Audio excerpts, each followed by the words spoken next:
The Green Line Extension project is nearing completion of another major project milestone.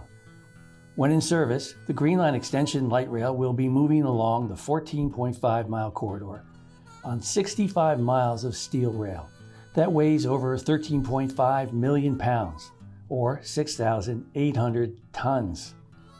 Each single piece of rail or string is 800 feet long and weighs over 30,000 pounds.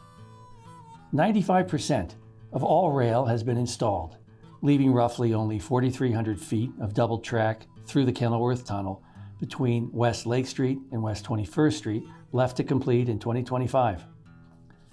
As federally mandated through the Build America, Buy America Act, requiring all iron and steel manufactured products and construction materials used in infrastructure projects like this are produced in the United States, the steel rail used on the Green Line is manufactured in a mill in Pueblo, Colorado, and transported by freight rail over 1,000 miles to Minnesota.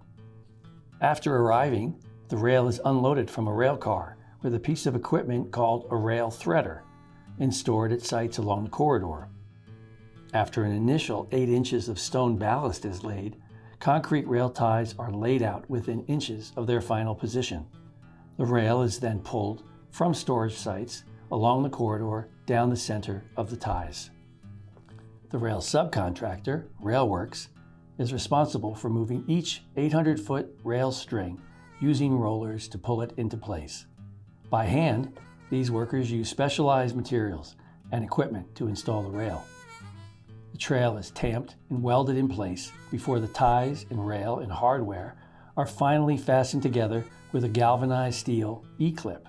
Completing the installation of rail is a major milestone for the Green Line Extension project and is an important step in getting rail cars on the corridor to begin testing later in 2025.